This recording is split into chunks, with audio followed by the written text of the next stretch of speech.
55, 55 और 95 हर उम्र के लिए यकसा मुफीद। मफाद आम्मा का आलम बरदार। जरूर सब्सक्राइब करें, लाइक करें, शेयर करें और बेल आइकन प्रेस करना न भूलें। Rabbani the scholar YouTube channel. आइए हमारे नज़्मे कलाम में आप लोगों को गुरु करना चाहूँगा। हमारे सादिक असद साहब को मैं गुजारिश करता हूँ कि चिपकाएं और अपने सर्टिफिकेट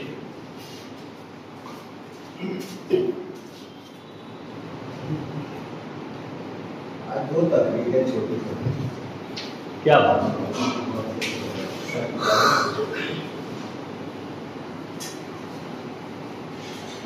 एक है जवाबी खात।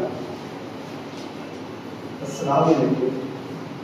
मुझे उम्मीद ही नहीं बल्कि यकीन है कि आप खैरियत से हैं, क्योंकि आपका लहजा बहुत सख्त मालूम हो रहा है कि मैं कौन हूँ, मैं क्यों बोलता हूँ, मैं क्यों लिखता हूँ।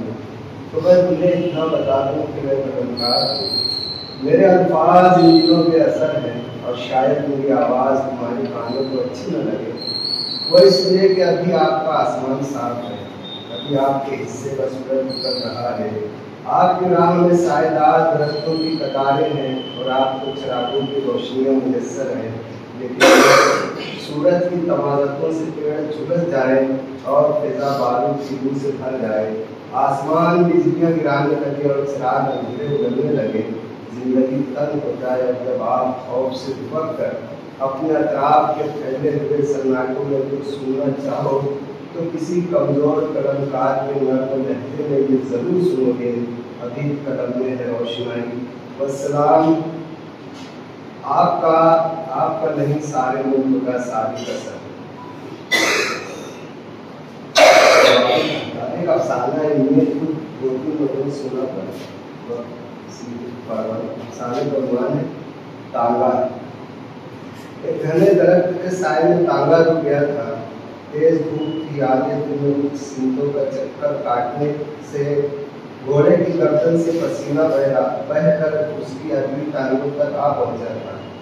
क्या तुम हमें जानते हो? वे आवाज कान में पड़ते ही तांगे वाला हैरत से उसे देखने लगा और रुक कर कहा, आपको कौन नहीं जानता ठाकुर साहब?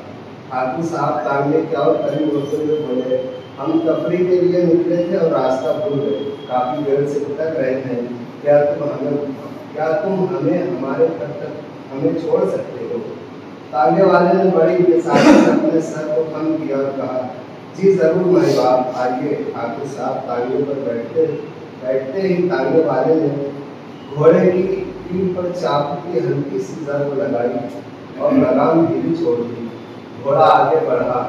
टिक टिक टिक टिक की आवाज के साथ तांगा चलता रहा। शुक्र है मालिक का। तांगे वाले ने इतनी धीरे कहा कि सिर को खुद ही सुन सका और सोचने लगा, आज घोड़ा हरा चारा खाएगा। सुबह चारा खा खा कर कितना कमजोर हो गया। सुबह होता कुछ खाया भी नहीं था और खाता भी कैसे? इतनी कम सवालियाँ में कटी है कि घर का गुजर बसर ही नहीं हो पा रहा। ख्याल और आगे बढ़ा तो उसे याद आया, चाय भी बहुत पुरानी है और कहीं कहीं से टूटने भी लगी है, नहीं ले लूँगा। छत भी फट चुकी है।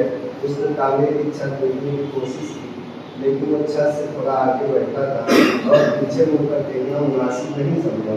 उसे भी बदलना है। मुझे उम्मीद है ठाकुर साहब इतनी उजरत है कि तांगा नया दिखाई देने लगेगा, सवारियाँ भी ज़्यादा मिलने लगेगी, घर की हर परेशानी दूर हो जाएगी, आहिस्ता आहिस्ता दूर हो जाएगी। सड़कें गलियाँ गुजरती रही। ठाकुर साहब खामोश बैठे अपनी हवेली के आने का इंतजार करते रहे। ख्याल का लोहा आग में पकता रहा। तांगा धीरे धीरे चलता रहा। टिक टिक टिक टिक। और फिर दूर चलकर तांगे वाले ने ठाकुर साहब से पूछा, आप कहाँ जाना चाहते हैं? आपने कहाँ का पता बताया था? मैं भूल गया। ठाकुर साहब हैरत से देखने लगे। तांगे वाले ने दोबारा सवाल किया। ठाकुर साहब अपने दिमाग पर जोर देते हुए बोले, याद तो मुझे भी नहीं, चलो किसी से पूछ लेते हैं।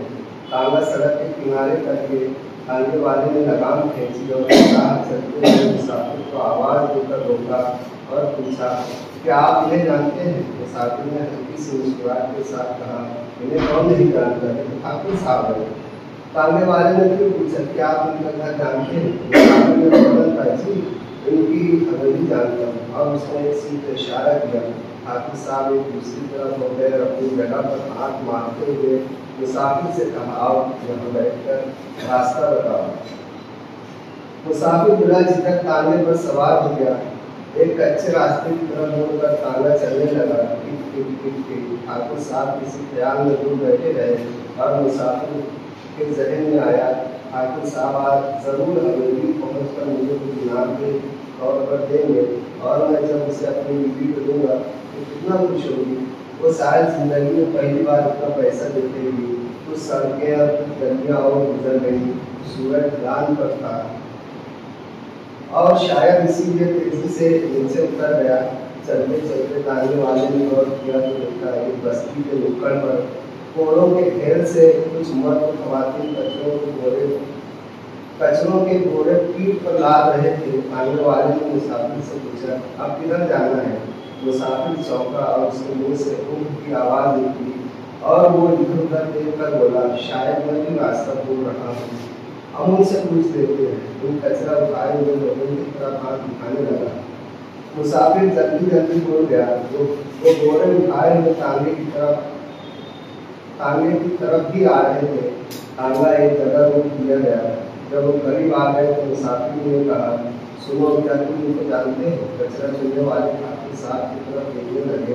हाफिज साहब ने तांगे की कुर्सी पर कमान बनी हुई पीठ सीधी की और गर्दन उठाकर उनकी सीट बैठने लगे।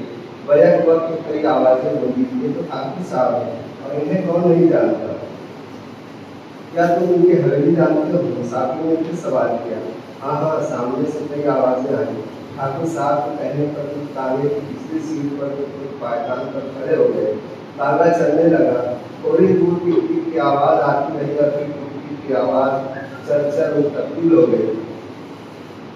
तांगा चलता रहा और वो कचरा उठाने वाले ख्यालों में गुम हो गए कि हवेली पहुंचकर ठाकुर साहब के इनाम से नवाजेंगे। वो जो पिछली सीट पर बैठा था सोचने लगा, जब ठाकुर साहब इनाम देंगे तो आज मछली का एक देसी काटा लेकर जाऊंगा। उसी के करीब बैठी 1.5 उम्र की औरत की आंखों में चमक उठी, जो ये बता रही थी कि उसकी बेटी की स्कूल की फीस का इंतजाम हो गया।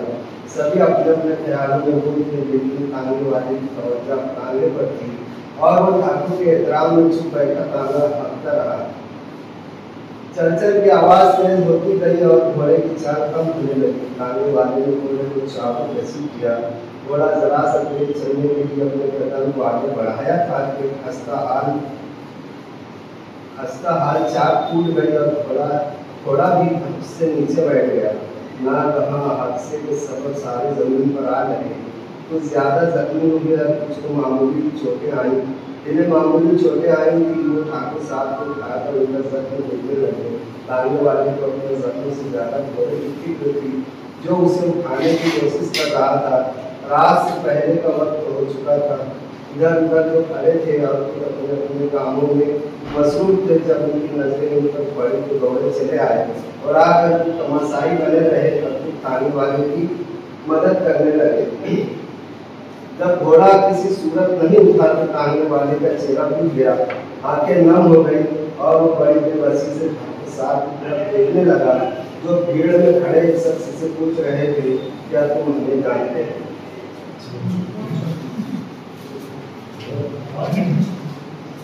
साथ ही कसरत साहब ने 2 अफसाने यहाँ पर पेश किए। मुख्तसर अफसाना जो हकीकत और एक दूसरा अफसाना जो तांगा। इस पर जो साहबान तबसरा करना चाहें वो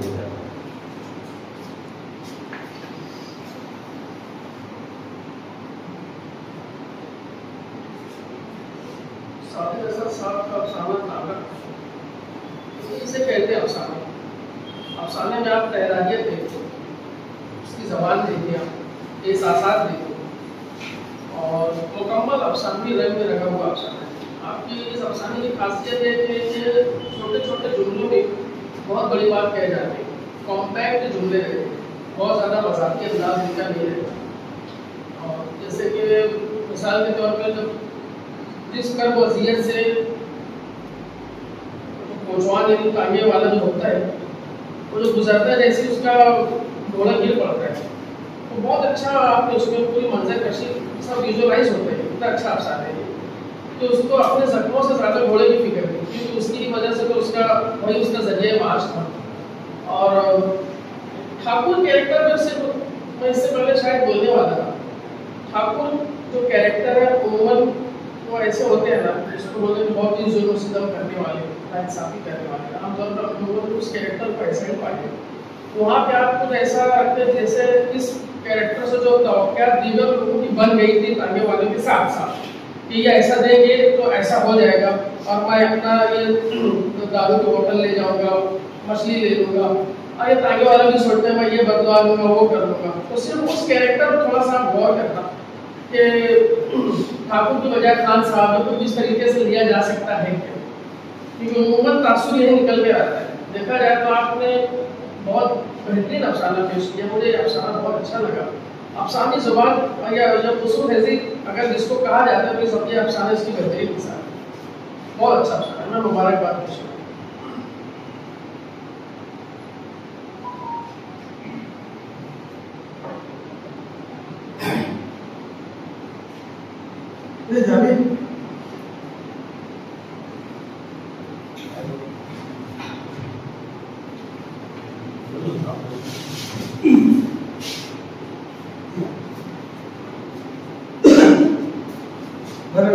साहब बहुत अच्छा प्रश्न है, लेकिन मुझे एक बात साथ ही साथ एक मुझे भी अच्छा मुझे अंदाज कुछ है कि एक बात मुझे लग रही है कि भाई जैसे मेरा घर है या वो ठाकुर जो वो घर है, वो अपना घर कैसे भूल जाएगा, ये बात आती है। चलो टांगे वाले को बोलते हैं क्या मुझे जानते हैं, ठाकुर साहब को कोई नहीं जानता है। जब ठाकुर साहब जाए तो वहाँ बड़ी हवेली में रहते हो तो आपको ले आकर उतारेगा ना, तो चलते तो वो भी भूल गया। और दीगर ट्रैक्टर आते हैं उनसे तालु बोला रहा है इसको पहचानते हो, तो वो भी बैठे ताकि वो भी भूल गए। तो ये बात जब तक एक्सेप्ट नहीं होती जहन भूल गए। मेरा बांदी का एक किस्सा मुझे याद आया, देर न करना घर जाने में वरना घर खो जाएंगे। मुझे लगता वही बात है इंसान को कभी कभी ऐसा होता है कि अपना खो जाए। सर एक आदमी होता है इंसान, लेकिन यहाँ पूरे कैरेक्टर भूल जाएगा, ये मसला है। तो मैं खोया हुआ मेरा घर भूल गया कोई वजह से, मैं बहुत ज्यादा भूल गया, लेकिन यहाँ एक कैरेक्टर भूल गया।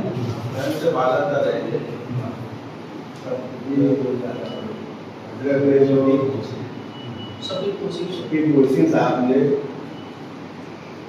शादी प्रसाद साहब के अफसाने आंगन के ऊपर तबसरा किया और उनसे सवाल किया कि ठाकुर है तो उसकी बड़ी सी हवेली होगी और वो खुद अपना घर क्यों नहीं जानता, और दूसरे लोग भी तो जानते हैं इसलिए लोग पहुंचा देना चाहिए था उनको। इस बात के ऊपर हैरत, मैं सियासी आदमी हूं, मैं सियासी रंग में सोचूं। एक टांगा जो है ठाकुर साहब का जो कैरेक्टर है वो सियासत है।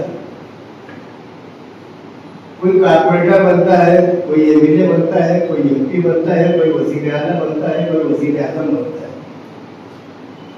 सियासत के रास्ते पर चलकर यही सब ओहदे मिलते हैं और हर कोई वोटर जो है अपना उम्मीदवार जब वो मुंतखब करता है तो उससे वो बहुत सारी उम्मीदें वाबस्ता करते हैं,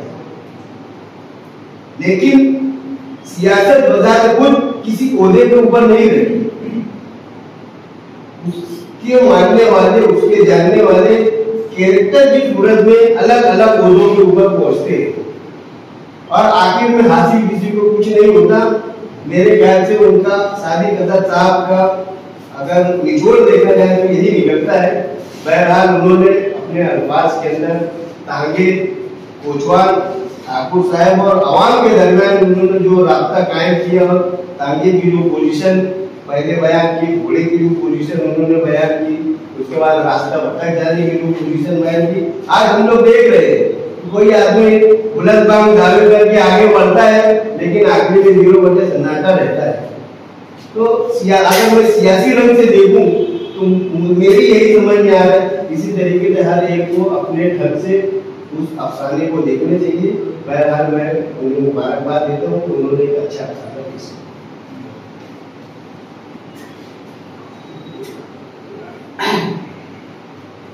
बहुत दिन पहले मैं जब वो अफसाना वाला पढ़ा करता था, उनका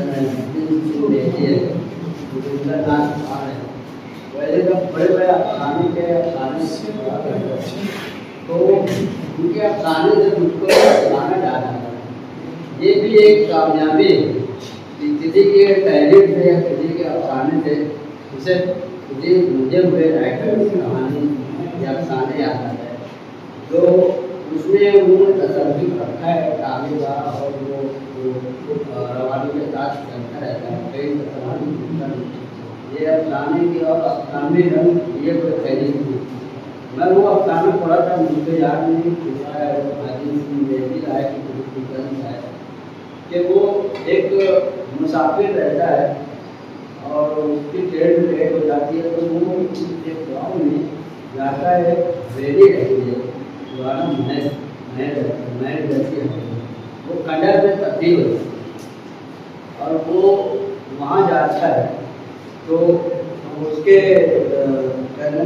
याते में एक बड़ा सा पीतल का घंटा पड़ा रहता है और पीतल का अक्सर हवेली में रहता है, वो देखता है और वो हवेली उसको याद आती है। वो बचपन में अपने वालिद के साथ इस हवेली में मेहमान के तौर से गया था। वो नवाब की हवेली, तो जब हवेली खंडर हो जाती है, नवाब जो है अपने मियाँ बीवी उसमें से रहते हैं, तो जब इसको देखते हैं तो उनको जब वो तारुफ कराता है तो उनको बहुत खुशी होती है कि इतने बरसों बाद जब वो हम जगह के दौर से गुजर रहे हैं, ऐसे वक्त में हमारा एक मेहमान का, एक दोस्त का लड़का आया है, और फिर वो उसकी मेहमान नवाजी करते हैं। वो गाँव में जाकर थोड़ी देर आराम करता है, तो फिर वही खुशबूदार खाने और वही नवाबी शान से उसका एहतराम करते हैं, खाना खिलाते हैं, उनको बहुत हैरत करता है, खुश होता है। अब वो वापस जब वो आता है तो एक टांगे पे आता है, टांगों में आया तो वो टांगे पे आता है और वो सोचते रहता है उनके बारे में, और वो टांगे में देखता है तो एक वो भंगार खरीदने वाला रहता है और वो एक कपड़े में लपेटा हुआ वही घंटा रहता है जो उनके काजी अब्दुल सत्तार पीतल का घंटा हुआ है हैं। काजी अब्दुल सत्तार का अपना है पीतल का घंटा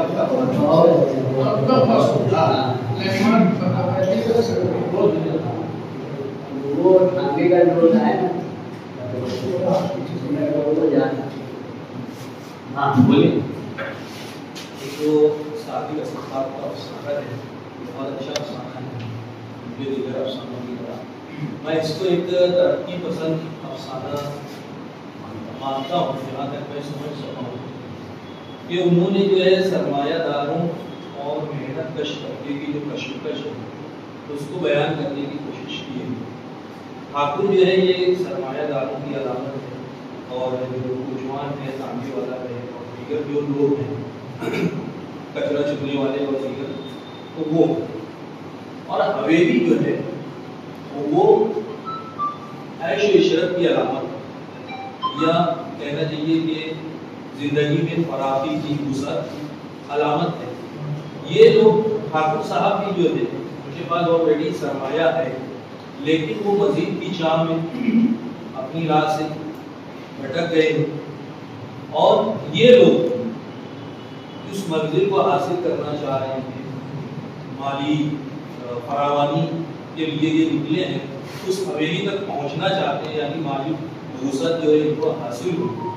लेकिन आज का जो निज़ाम है वो इसकी वजह से अमीर से अमीरतर होता जा रहा है और गरीबतर होता जा रहा है, ये चीज़ है। और वो हसरत लिए हुए जो है उनकी ज़िंदगी खत्म हो जाती है, लेकिन जो मेहनत कश तबका है वो नस्ल दर नस्ल जो है वो मेहनत कश ही रहता है, और जो सरमायादार है वो आगे बढ़ता चला जाता है।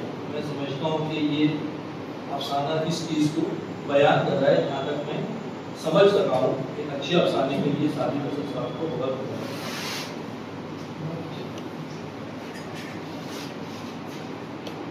इसमें एक चीज और मैं ऐड करूँ कि शादी का संस्कार में जो लिखा कि ठाकुर से उन लोगों को कुछ आस है। इमरान जमील सर ने कहा कि ठाकुर जो होता है वो बेरहम होता है, जालिम होता है।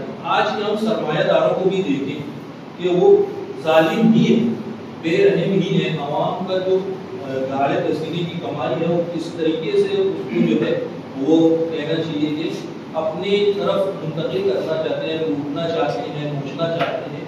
ये भी एक पॉइंट जो है वो तरीके से अगर उसको जालिम बताते हैं तो ये चीज़ भी जो है वो आज के सरमायादारों या माजी के भी जो सरमायादार हैं उनका शादी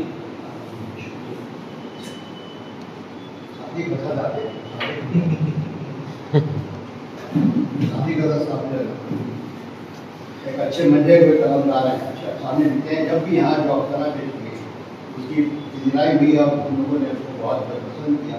और 3-4 साल पहले वो भी नेहरू सेंटर में जाकर अपना अफसाना पेश किया। तो ऐसे ही जो है मुकाम हासिल नहीं होता है।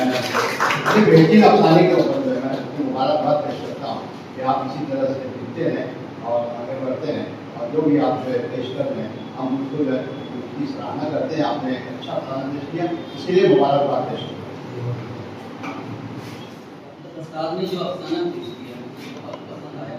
इसमें जो सरमायाकार और तांगे में जो सवाल होते हैं उसके बीच जो ताल्लुक है, उनकी जो उम्मीदें हैं ठाकुर से वो अपनी जगह दुरुस्त फिक्री इतराज तो हुआ है कि टांगे वाला हवेली कैसे नहीं जाता, ठाकुर साहब के दादा हवेली नहीं जाता।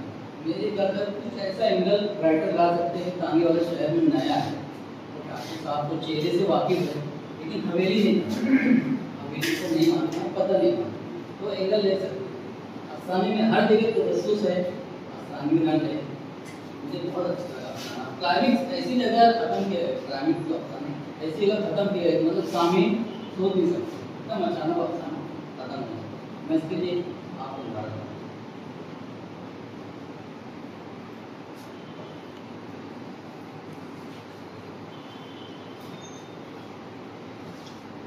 गालबन 2 अफसाने उन्होंने पेश किए थे। एक छोटा मिनी अफसाना भी था, जवाबी खत। आपका खत भी जवाब भी बड़ा अच्छा था, जवाबी खत वो भी सुन के अच्छा लगा। और मौजूदा हालात का उसमें भूल गया वो आगे के उसमें जो है ना वो सब खो गए और वो जवाबी खत में कोई जवाब नहीं दे सका। हमारे सदर साहब मौजूद है, वो इस वक्त मैं सदारत देंगे तो ये 55 और 95 हर उम्र के लिए यकसा मुफीद। मफाद आम्मा का आलम बरदार। जरूर सब्सक्राइब करें, लाइक करें, शेयर करें और बेल आइकन प्रेस करना न भूलें। Rabbani the scholar YouTube channel. Rabbani the scholar YouTube channel इल्मी, अदबी, दीनी, मिल्ली, समाजी, सकाफती, तहजीबी, फलाही, तिब्बी, फन्नी, माशी, तिजारती, माशरती, इंतजामी, इनकलाबी, तहरीकी, तहकीकी, तकनीकी, तफ्तीशी, तामीरी, तालीमी व मालूमाती यूट्यूब चैनल जरूर सब्सक्राइब करें, लाइक करें, शेयर करें और बेल आइकन प्रेस करें। Rabbani the scholar YouTube channel.